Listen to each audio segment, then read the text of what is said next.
Adolf Hitler had no time for women. They were excluded from the inner circles of the Nazi Party and denied positions of power. The Führer never had a normal relationship, and his life was steeped in intrigue and rumors of sexual perversion. I think there's a longing to believe that Hitler had a sexual secret because, you know, the idea that there's a sexual secret, even if it's beyond our reach, would in some way explain what seems to be the inexplicable about Hitler, the magnitude of his hatred, the virulence of his anti-Semitism. And so people look to find the larger explanation for Hitler in that which is most hidden. Hitler's women were often devastated and even driven to suicide by a man who had forsworn love and was intoxicated with power and destruction. Certainly a number of women with whom Hitler became involved ended up dead. There was something about being in relationship with Adolf Hitler which drove these women to despair. Hitler's private world was always secret, and his inner circle could only guess at the part women played in his life. What you have seen here, you will forget, because our Führer has a right for a private life. And she is his mistress. Did you understand me? Women helped propel Hitler to power, and it was his feelings about them that shaped the sinister core of his world.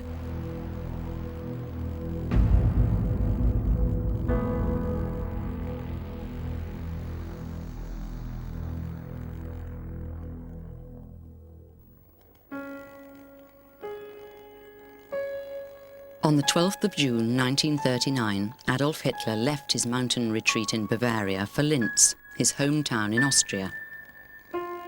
The journey had a deep significance. It was a pilgrimage not only to the world of his past, but also to a personal shrine, the grave of the most important woman in his life.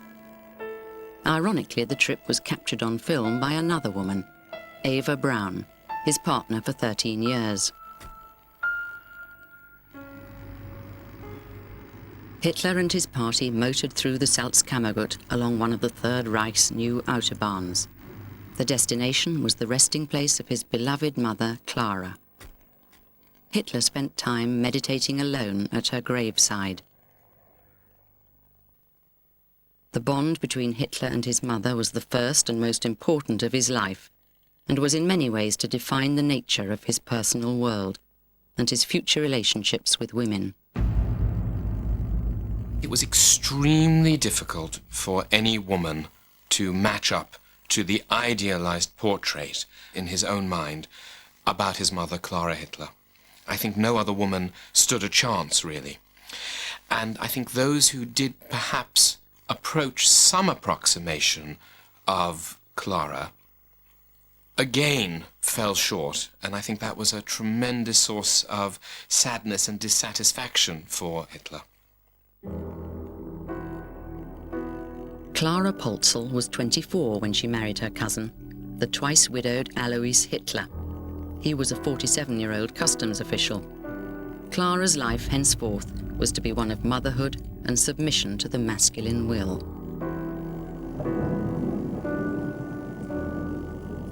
In the space of 2 years, the couple had 3 children, all of whom died in infancy within weeks of each other. An appalling tragedy which marked Clara forever.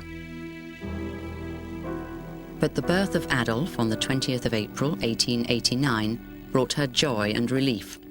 The child became the central focus of her most intense emotions. Her ill-tempered husband, Alois, seems to have neglected her.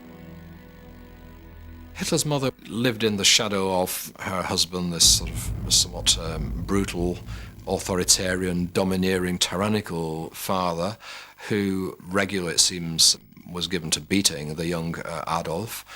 And as a compensatory factor for that, Hitler's mother evidently smothered the young boy with affection, spoiled him terribly, pandered to his every whim.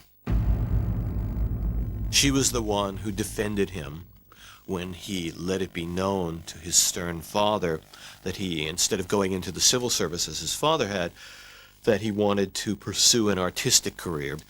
And the father was apparently quite annoyed, or more, at this. And the mother defended this sort of softer side of Hitler. And so he was known as a mother's boy, mama's boy. The sudden death of his father in 1903 was a liberation for the young Hitler. Encouraged by his mother, he was now free to pursue his love of music and art. And Clara Hitler's preoccupation with the son who was now her sole object of devotion intensified. This might have had a number of impacts on his growing development. One is that it might have exacerbated his tendency towards what clinicians would refer to as a narcissistic personality structure. Now, by narcissistic personality structure, I mean one which has very little compassion or concern for other people, but a real sense of self-absorption, self-preoccupation. The 16-year-old Hitler was obsessed by his self-image. He saw himself as a romantic artist, isolated, lonely and aloof, pitting himself against the troubles of the world. He took great care over his appearance, but was too shy and awkward to even consider any direct contact with women.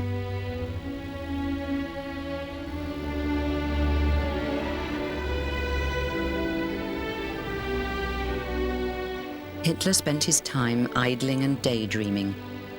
He would wander the streets of Linz with his friend August Kubitschek.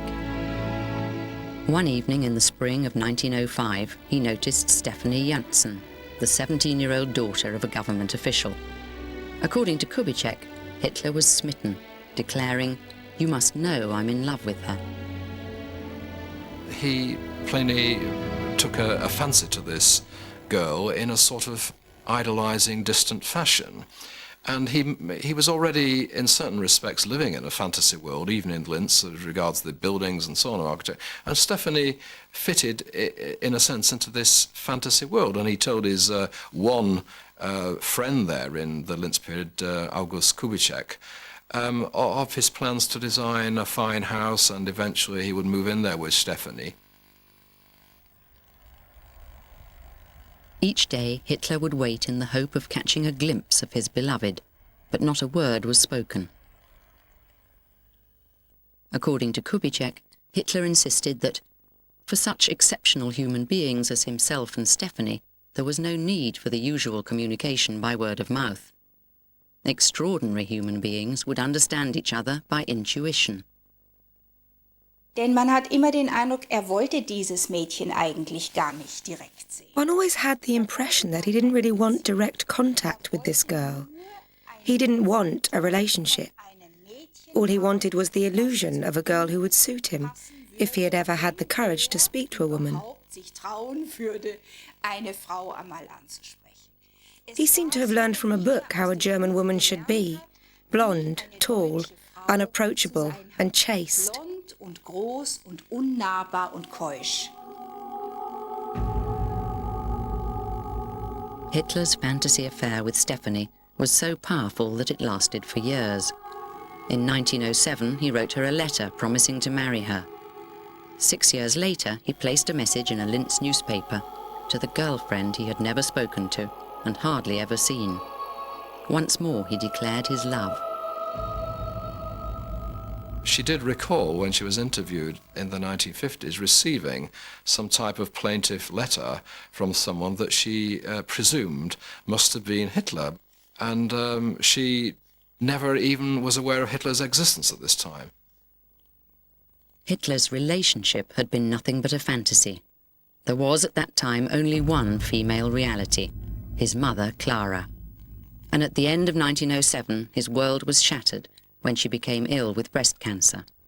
She died that Christmas, aged 47. Of course, he was absolutely devastated when she died, and the doctor himself said later on in his own recollections that he'd never seen a boy so totally bereft at the death of a parent as had been the case with the young Hitler.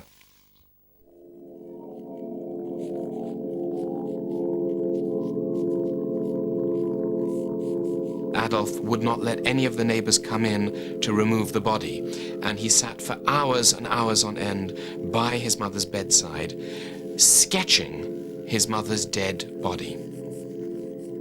The fact that Clara died really damaged Hitler tremendously. And I think the reason that he couldn't forge relationships with young girls his own age when he was a teenage boy, or then later with grown-up women when he was a grown-up man, is because he still remained deeply, deeply psychologically faithful to Clara. I think he could never let Clara go.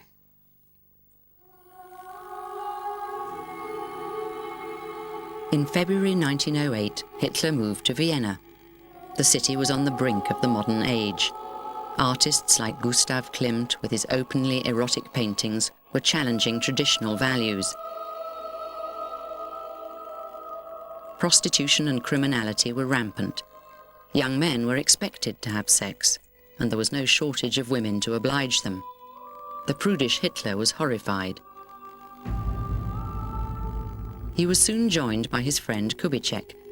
Their social lives revolved entirely around each other. Hitler, painfully shy and awkward in the company of women, recoiled from any sexual encounter. When they were looking for a room in Vienna, and they went in and met the landlady, and her dressing gown fell open to reveal that she was wearing nothing but a pair of knickers, and Hitler immediately dragged Kubitschek from the room.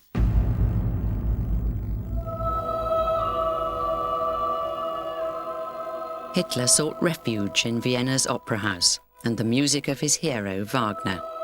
But women could ruin even this most hallowed experience. Kubitschek noticed that ladies would eye him up, and on the way home it was Hitler who would attract the attention of streetwalkers. Und hatte so auch diese scheue Art. He had the very shy ways of a man who didn't know anything. And of course, that's very attractive for women, including older women. Für ältere Frauen, die also denken, mein Gott, dieser Junge ist doch so lieb und ist doch so nett. Older women thought this dear young man so nice and kind, and in fact, there must have been a number of advances from them. In any case, more than were made to his friend Kubitschek, who was very short and not very handsome. Mehr Avancen bekommen hat als sein Freund. Aber Hitler ist ja immer davongelaufen. But Hitler always ran away. As soon as he saw that a woman was getting serious, he panicked and ran away. Ist wirklich in Panik verfallen und ist weggerannt. One evening in the spring of 1908, Hitler and Kubitschek went to see a play that was scandalizing Vienna with its scenes of pubescent angst, rape and homosexuality. The experience seems to have awakened a lurid sexual fascination in Hitler. Afterwards, he dragged his friend to Vienna's red light district. Kubitschek wrote an account of that night. We walked along past the low one-story houses. The windows, which were on street level, were lighted so we could see directly into the rooms. The girls sat there, some behind the window pane, some at the open window. In their scanty and slovenly attire, they sat there, making up their faces or combing their hair, or looking at themselves in the mirror. I was of the opinion that the one experience would have sufficed, but Adolf was already dragging me along the lighted windows. He grew angry at the prostitutes' tricks of seduction.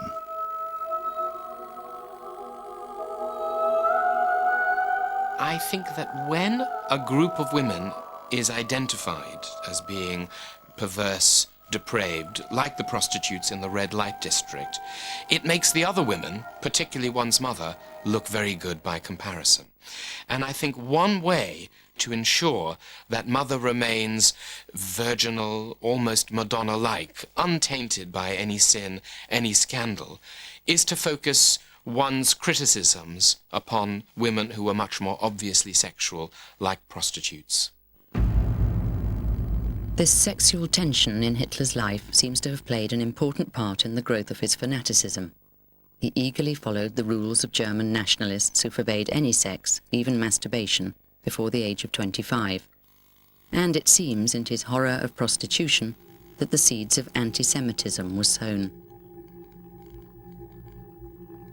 There is some evidence that he used to be a reader of a scurrilous, pornographic, racist publication known as Astara, which was filled with tales of beautiful, innocent Aryan maidens being pursued and corrupted by lascivious Jews. So perhaps you could say that his emotional life or his view of sexual life was distorted during the Vienna period by this peculiar kind of pornographic anti-Semitic literature.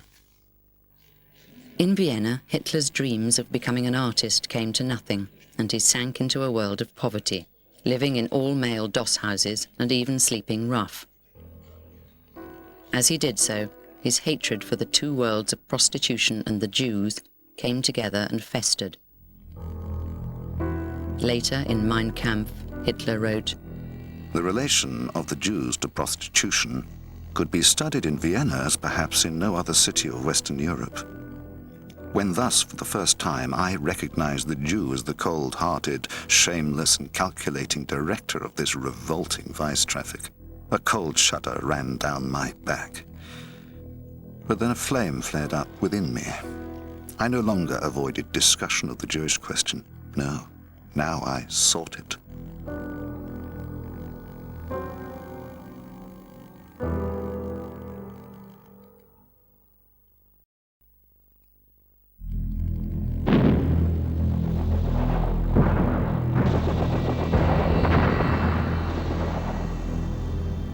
Adolf Hitler served with credit in the trenches during the First World War and grew in self-confidence. But he remained as prudish as ever. When asked by a comrade if he had ever loved a girl, Hitler answered, "I've never had time for anything like that, and I'll never get round to it." When there was talk about going to some brothel or other in the vicinity, Hitler again was not only dismissive but condemnatory of this, and they referred to him occasionally as the monk, and where all the talk was of course, as usually amongst a bunch of soldiers then, of women and sexual exploits and something, Hitler would have nothing to do with any of that and never joined in.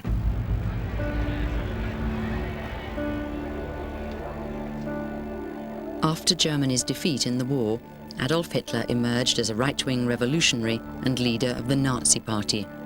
The shy, awkward young man of Vienna had undergone a profound change in the crucible of war, and as he discovered political commitment, so, at the age of 30, he found that he was an object of fascination, especially to women.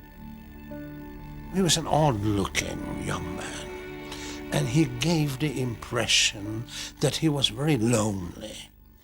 And some of the women of the conservative, nationalistic circles in Munich took him up almost as if he were an adopted son, a younger man. As an ambitious politician, Hitler needed the support of high society Germans to advance his cause and pay his expenses. It was not enough to spellbind the beer halls. Hitler traded on his curiosity value, seeking out society women who could give him introductions to the rich and powerful. His eccentricity, which might have been a disadvantage in the past, now opened doors to the wealthiest families in Munich. He sponged off rich women who gave him contributions. Perhaps they saw the rough beast of the street tamed for them, you know. They saw the wild creature brought in and purring like a domestic pet.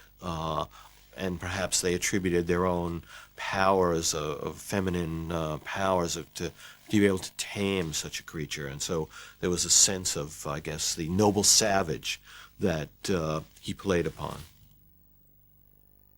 One early admirer was Helene Bechstein, wife of the piano manufacturer. She prepared the young Nazi leader for his entry into high political circles. Hitler, aware of the value of these new connections, was a willing student. Helene Bechstein bought him a tailcoat, a dinner jacket, the right hats, and decent shoes. She taught him how to behave at the dinner table, that one had to make small talk before finally getting to what one really wanted to talk about. And he appreciated her and was as obedient as a child. He knew, I have to learn. wusste, ich muss lernen. He becomes more confident. That's where he picks up a habit that he continued till the end of his life that impressed women, kissing hands. They really adore that. Now, I think there's one thing, it's a very funny thing, that one of the Munich women told him not to do, is when you come in and being introduced, this is the North German way, to click your heels and kiss hands. She said, no, don't click heels, that's not necessary. The wealthy women who fell for Hitler's awkward charm and smoothed his rough edges were nicknamed Hitler Muttis. His appearance was transformed, and he was photographed in every guise, even as a doleful matinee idol. For the first time he made his own clumsy advances. Helena Hanfstengel, the young wife of Hitler's foreign press secretary, was once the focus of his attentions. My mother was sitting in a leather armchair, and Hitler came and went down on one knee in front of her and said, "You are married to one of my oldest and most loyal followers, and I have a historical mission and cannot think of marrying and having a family. But I just want you to know that if things were different, you would be my ideal." And I asked my mother, "How did you feel about that?" And she thought for a moment and she said, "I felt sorry for him." Yeah. Later, Helena Hanfstengel said, "Believe me, he's an absolute neuter, not a man." Hitler seems to have been most at ease in the company of submissive young women. After the war, a sensational article in a German magazine claimed that in 1926 he had had a love affair with Mimi Reiter, a 16-year-old schoolgirl. The affair allegedly began 2 weeks after the death of Reiter's mother. Hitler showed a morbid fascination and even asked to visit the grave. He told Mimi Reiter that she reminded him of his own mother.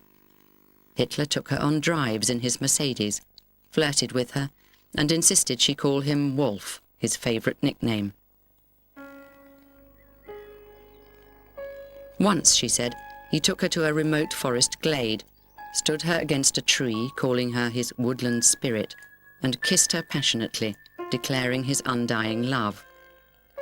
But for Hitler, the affair with Mimi was nothing more than a brief flirtation, triggered perhaps by her similarity with his mother. In 1927, Hitler finished the relationship, telling her in a letter not to let her little head droop in sadness.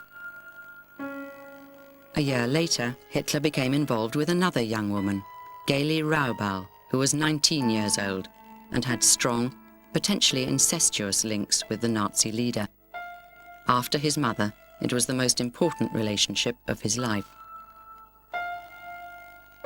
Sie war seine Nichte. Und das wirklich Interessante ist, ich meine, das klingt ein bisschen eigenartig, aber She was his niece. And what's really interesting, even though this might sound a bit peculiar, is that she was born only days after his mother was buried. She was his mother's granddaughter, and his sister had attended the funeral very highly pregnant. In other words, this child was practically a part of his mother. Das heißt, dieses Kind war praktisch auch ein Teil der Mutter. For only the second time in his life, Adolf Hitler was to become emotionally dependent on a woman. But their relationship, which ended in tragedy, has always been shrouded in mystery. From the start, Hitler was evidently attracted by her. She wasn't physically a stunning beauty, but she had exuded a strong sexuality, and she had a number of short-lived affairs, and very flighty, type of flirtatious girl, full of life and full of fun. And Hitler was not exactly that type, but this contrast somehow had its appeal there. And a very strong bond, certainly from Hitler to her, developed. Geli Raubal's youth, her links with Hitler's mother, and her lack of sophistication seem to have had a special appeal. Hitler insisted that she accompany him everywhere. From scrubbing floors in Vienna, she was suddenly at the side of a man who was getting the adulation of crowds, who was touring all of Germany as a conquering hero, a person who was going to redeem the German defeat, that sort of thing. So it must have been heady and head-turning to a certain extent for her. For the first time, it appeared that Hitler was enjoying a social life in the company of others. He and Geli went on picnics and spent days on the beach. He called her princess, she called him uncle. There is no evidence that the relationship was sexual, but as time passed, Hitler became more and more obsessed by his young niece and tried to take control of her life. Hitler was driven by an intense possessiveness towards her. It was like a clammy hand all round her, and she was like the proverbial bird in the gilded cage who could not get away from her uncle, who was stifling her very existence. She was a fun-loving young girl who wanted normal relationships and so on. And ultimately, this must have driven her to a position where she felt that there was no way out of it.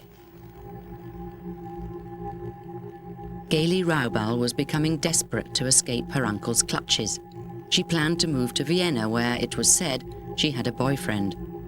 But on the 18th of September 1931, she was found dead in Hitler's flat, having shot herself with his gun. It seems most likely that Hitler's possessiveness drove Geli to her death. But there is another theory, put forward by American intelligence during the war. A psychological analysis of Adolf Hitler was a profile of the Führer compiled by the US Office of Strategic Services in 1943. Under the heading Masochistic Gratifications, the report talked about Hitler's coprophagic tendencies, how he felt compelled to degrade himself in the eyes of the loved one and eat their dirt. It went on, it was of the utmost importance to him that she, Geli, squat over him in such a way that he could see everything. It is not outside of the realms of psychological possibility, of clinical possibility, that the allegations about Hitler's sexual perversions could be true. We know that Hitler as a child had to endure a number of extremely humiliating situations in the family home, and it's not unreasonable to suggest that Hitler might have tried to turn those early experiences of humiliation into something more pleasurable by reenacting them with his female mistresses in later life. The American OSS report is our only source for what might have happened between Hitler and Geli, and, in turn, for much of what is claimed about the nature of Hitler's sexuality. The evidence that we have about the sexual perversions comes from very dubious or unsatisfactory sources. A lot of them went back to rumours put around Munich and elsewhere at the time by Hitler's political enemies. So I tend to be sceptical or cautious in dealing with these.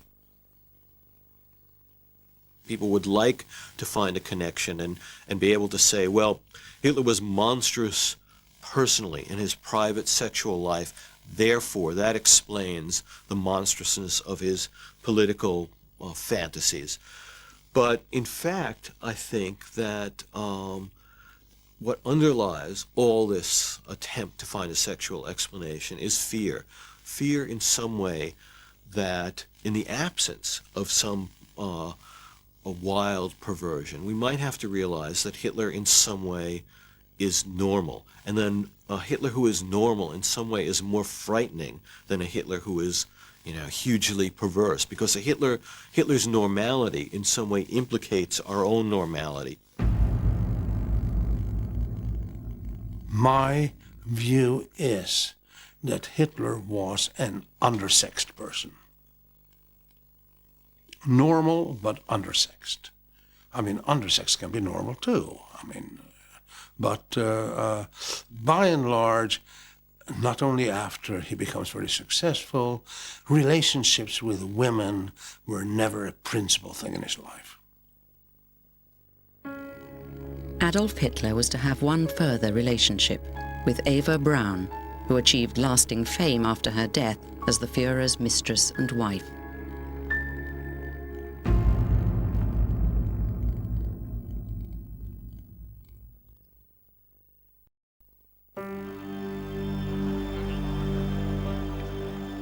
The suicide of Hitler's niece, Geli marked a turning point in his private and public life.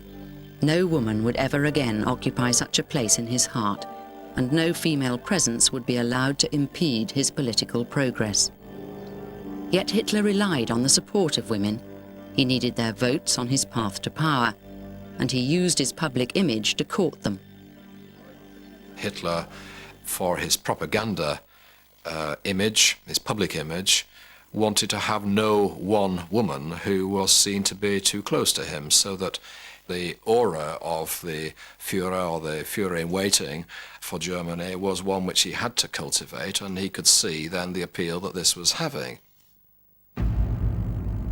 It's fascinating to see just how obsessed he was with getting just the right charismatic, heroic pose. And furthermore, even how many different ways he styled even his mustache to I guess, get the maximum impact from it.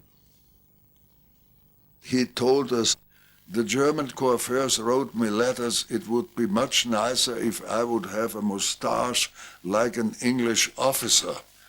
But that's my way, and all the old mothers in Germany who adore me and so, and if I would start with a new mustache, that would be an earthquake.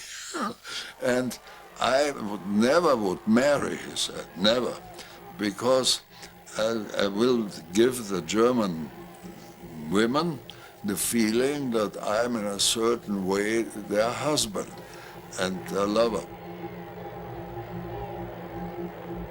Hitler's love affair with German women was carried on in public. Crowds of screaming fans pursued him wherever he went. Many were overwhelmed by the briefest glimpse of their Führer. In political terms, this adulation brought great rewards. Millions voted for him. Without female support, he would not have become Chancellor in 1933. But Hitler forbade women from holding office and said, "I detest women who dabble in politics." Only a handful played any significant role in the Third Reich. Once in power, Hitler was often surrounded by beautiful and intelligent women, but he was never at ease with them. "I always have the most worthy ladies at my dinner parties. I'd far rather pick out some pretty typist or salesgirl as my partner," he said. And only months after Geli Raubal's suicide, Hitler secretly picked out Eva Braun, secretary to his friend and official photographer, Heinrich Hoffmann. Hitler and Ribbentrop were walking up, down, 1 hour, 2 hours, and 3 hours. And then the door was opened and a small blonde face came in, and she said to our Führer and so on, she said, "Oh, Adolf, please, we must go and have our luncheon." And I was shocked how this person of no social quality was allowed to speak with him in that way. And I went to the chief ADC and I said to him, "Oberführer, who is," I didn't say lady, "who is that woman?" Then he said, "Spitze, listen, you are here and you will see a lot of things and you will shut up, and what you have seen here you will forget, and you won't tell to your mistress, to your parents and to your friend, never, because that would be very dangerous for you, because our Führer has a right for a private life, and she is his mistress. Did you understand me?"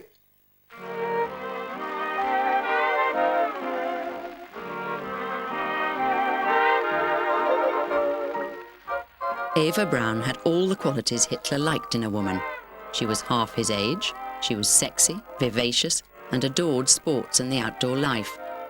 Eva had no intellectual or political pretensions whatsoever. In Hitler's view, the perfect German woman.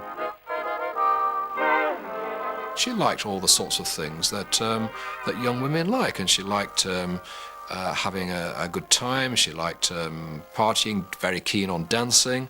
Hitler would never dance, of course, so she always had to find other partners to dance with. She liked nice clothes and liked makeup, which Hitler wasn't too fond of. So she had the type of a sort of air of normality about her, except for this connection with Hitler.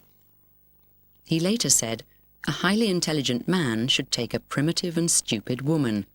Imagine if on top of everything else I had a woman who interfered with my work." I think Hitler wanted to be absolutely free, and she should give him a small bourgeois home with cake and tea.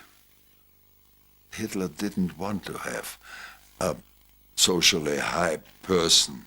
He could have had them, but he didn't want to have a woman who would discuss with him political questions or who would like to try to have an influence. And that Eva Braun never did.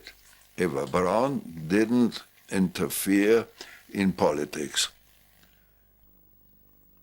On all public occasions, she was not visible. She wasn't invited. Even at the Berghof, when he had distinguished visitors there, she was often pushed to her room, and Hitler so treated her quite apart from that. Sometimes he made fun of her in front of other people. Not always very attractive the way that he dealt with Eva Braun. Eva found solace in her hobby, photography.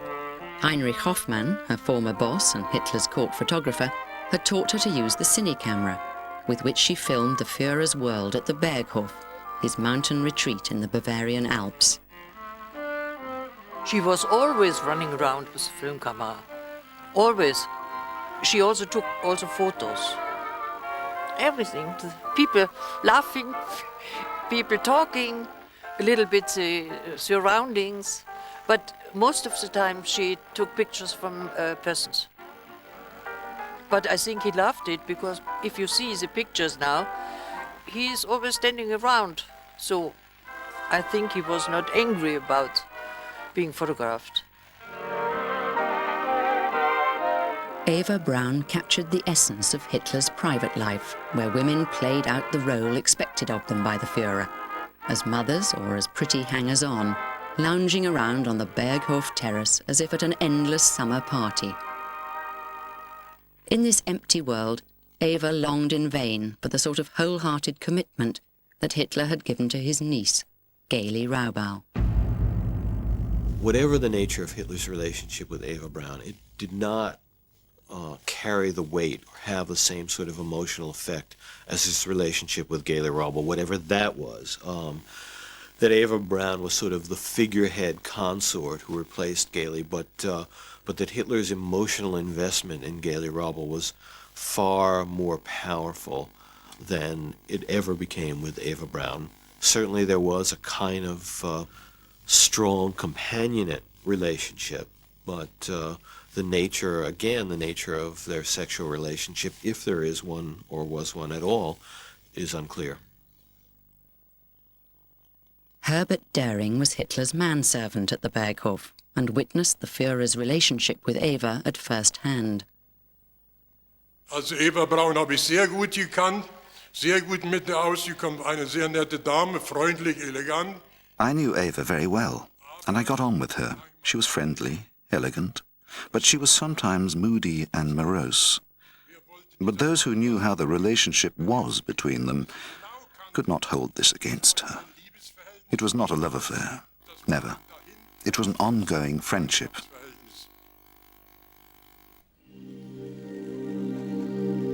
Craving the attention which Hitler refused to give her, Eva Braun became depressed and, like Geli Raubal before her, tried to commit suicide. On the 28th of May 1935, she wrote in her diary, "Oh God, I'm afraid there won't be a reply today. If only somebody would help me. Everything's so horribly bleak. I must speak to him today. Tomorrow will be too late. I've decided on 35 tablets. This time I must make dead sure. Eva's suicide attempt appears to have been a cry for attention, and she did not come close to killing herself.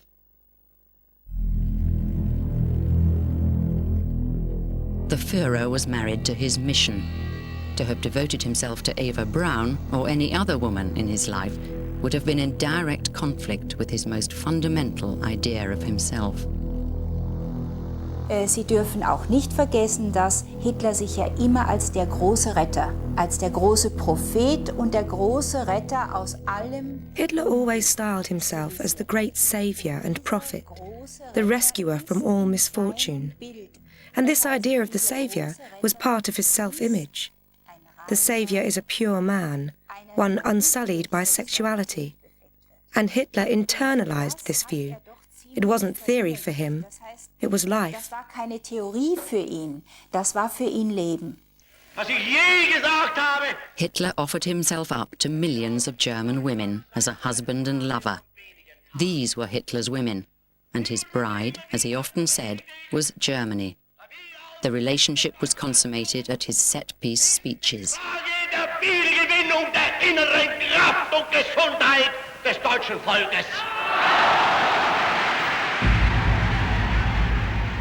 Hitler at one point said that an audience was to him like an enormous woman to whom he made love.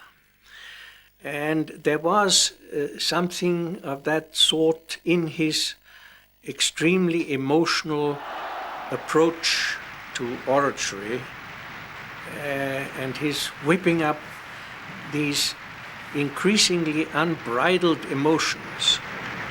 Wenn wir selbst dieses deutsche Volk emporführen durch eigene Arbeit, durch eigenen Fleiß, eigene Entschlossenheit, eigenen Trotz, eigene Beharrlichkeit, dann werden wir wieder emporsteigen, genau wie die Väter einst auch Deutschland nicht geschenkt erhielten, sondern selbst sich schaffen mussten.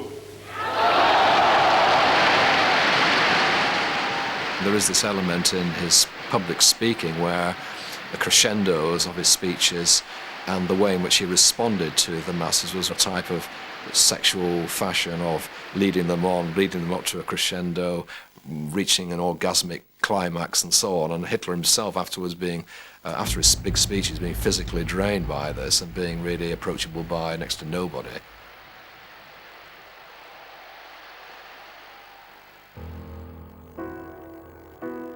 In private, Eva Braun remained Hitler's female companion, kept in isolation, almost a prisoner, at the Berghof from the beginning of the war in 1939 until the final weeks. Following her suicide attempt, the Führer could not risk a scandal and was careful to ensure that she caused no trouble. She was allowed to do what all the others were forbidden. She was allowed to sing, to dance, to paint her nails with red paintings, and she was even allowed to smoke a cigarette outside. Meanwhile, we had to go to the loo to smoke. And there I met myself with generals and ministers, and with a towel we pushed out by the window the smoke. Because Hitler had a very good nose and it was forbidden to smoke. But Eva Braun was allowed everything. Eva Braun's films show clearly the superficial nature of her relationship with Adolf Hitler and the emptiness of the idealized Nazi world of the Berghof. If you see the home movies that were taken in the Obersalzberg, he's always patting dogs, he's welcoming happy children, and this school of sort of Hitler-friendly, the domestic Hitler is known as sort of the Hitler in slippers school, or it's been characterized that way. And it's just such a tunnel vision view, because while he surrounded himself with devoted secretaries and loved to pat children on the head, he was murdering millions of children in the rest of Europe. So it's a kind of phony simulacrum of domestic normality that was like an oil slick on the surface of this, horrid kind of ocean of evil he was presiding over. The truth was that apart from his mother and possibly Geli Raubal, women in Hitler's life were no more than an embellishment or an abstract ideal. His sexual energy was sublimated and diverted to the pursuit of power and destruction. The hollowness of his emotional and social life is what Eva Braun unwittingly captured on film. And this is her one significant contribution to the history of the Third Reich.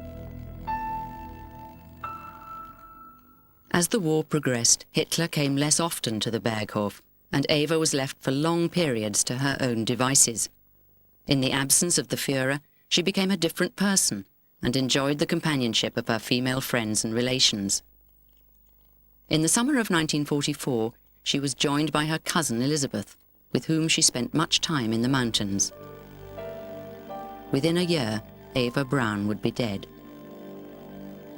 There was a waterfall coming down from the mountains with 3 little holes in, and we jumped from one to the next and then to the next, and the end was Königssee where we were. We had a picnic with us and stayed there the whole day. Sometimes we had some friends with us, but most of the time we were only we two. Eva came, beautiful, sunburned, brown, and she embraced me, and we had a very, very beautiful time.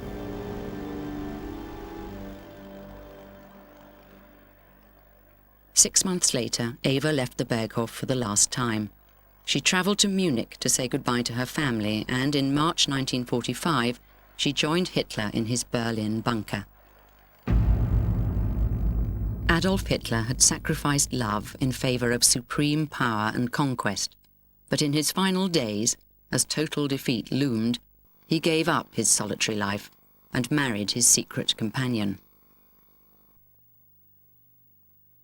The main reason for the marriage was that now things had come to an end. There was no future for either of them anymore.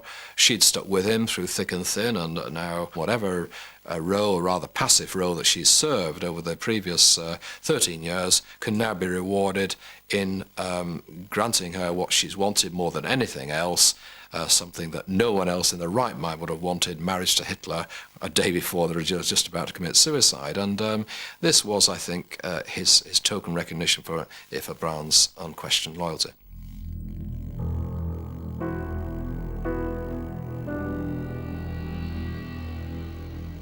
The Berghof was captured at the end of the war, shortly after the double suicide of Eva Braun and Adolf Hitler. The fact that Hitler had married only hours before his death and final defeat was a bizarre twist in the story of a man incapable of forming normal relationships. But with his public life in ruins, only his private life remained, and for that reason above all, he made a commitment at last to a woman. Today, only the rubble of the Berghof remains, with Eva Braun's home movies a testament to the destructive emptiness of the man who forswore love for power.